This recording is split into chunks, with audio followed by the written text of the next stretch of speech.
Continental Conference of Colored Peoples, so-called colored peoples, in the history of mankind.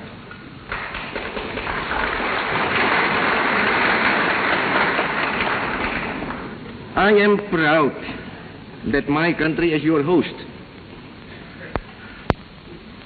It is a new departure in the history of the world that leaders of Asian and African peoples can meet together in their own countries to discuss and deliberate upon matters of common concern.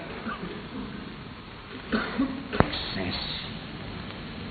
In spite of diversity that exists among its participants, let this conference be a great success. Yes, there is diversity among us. Who denies it? Small and great nations are represented here, with people professing almost every religion under the sun: Buddhism, Islam, Christianity, Confucianism, Hinduism, Jainism, Sikhism, Zoroastrianism, Shintoism, and others. Almost every political faith we encounter here: democracy, monarchy.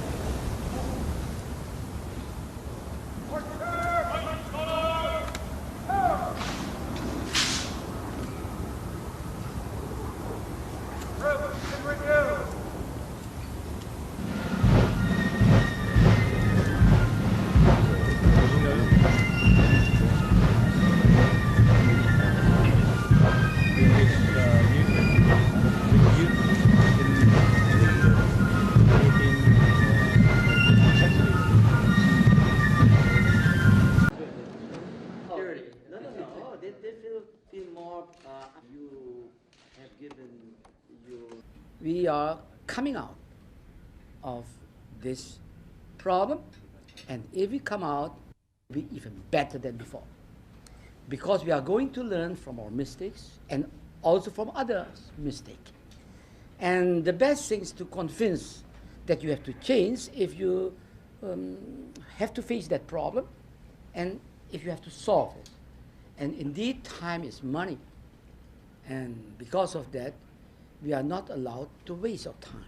The main reason why, as we are about to get the credibility back for our bank or banking system, is very depending on the law which is controlling, let's say, bankruptcy law, and controlling the supervision of the banking or banking system, and even supporting the Bank of Indonesia to make it more stronger than ever.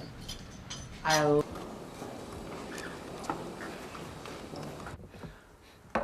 think the decision, first of all, is one for the Indonesian people and government to make. And I think every country has to decide how to resolve the tension between the pursuit of a particular case and the desire for the reconciliation of people and to go forward. And I think that that's a decision the President has to make, and we ought to support anything that he's trying to do to build democracy and to take Indonesia into the future. Leader of the world's third largest democracy, and we're very encouraged by that. We will use law, of course. We will like to know whether he is guilty or not according to the law. But after that, we'll pardon him because of two reasons. First is that he was our president, so we have to be careful about this for the future generations. Second thing is that you know that it's not easy because Mr. Suharto still has big followers, so we have to be careful not to, let's say, topple the car. Well, thank you for Indonesia and the Minister of Foreign Affairs of Australia. Not under any pretext interfere in the internal affairs of the countries from which the problem is originated, let alone intervene or insist our will to eradicate those causes. No matter how confident and determined we are in our efforts to help redress the situation in one given country, experience has taught us that excessive attempt problem even more complicated.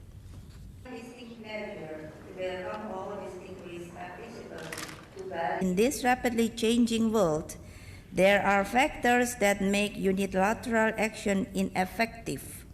Rather, it only provokes negative judgment from others. A valuable lesson we should learn from this phenomenon is that we need to work together to address the root causes of the problem.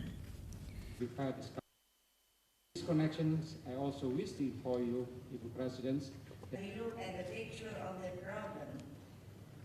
The actual condition of occasion to defend such interests, still it does not allow us to do whatever in accordance with universally acceptable principles.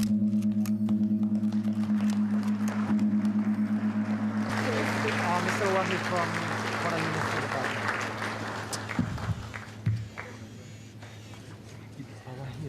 Saya drop di bawah.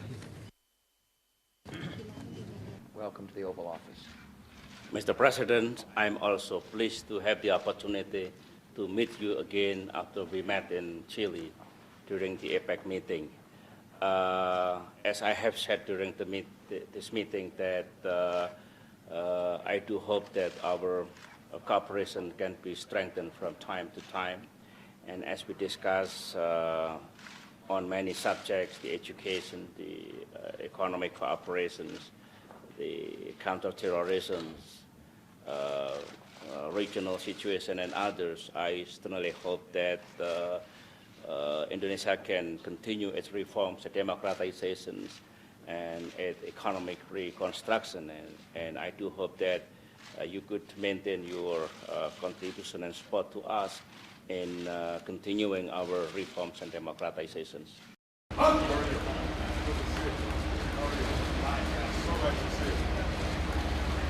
We made it.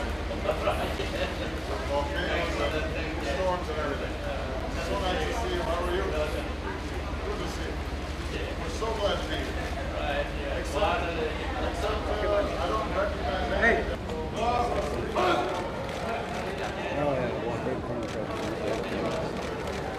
Oh, look at that.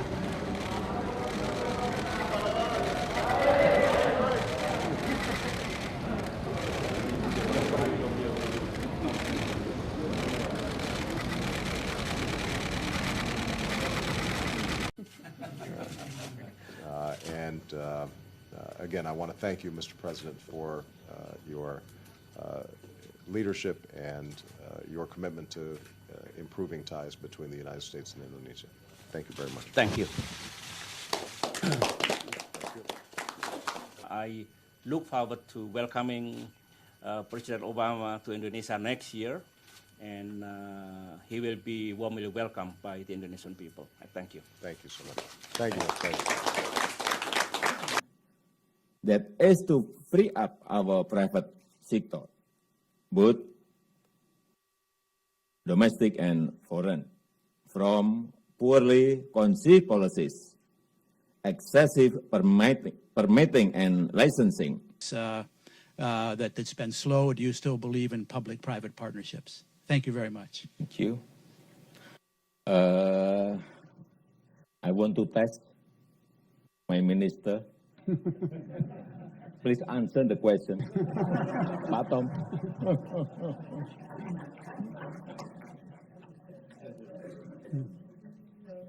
But don't speak longer than my speech. Thank you, Mr. President, Mr. Talbot, Congressman Sherman, ladies and gentlemen. So, Jim.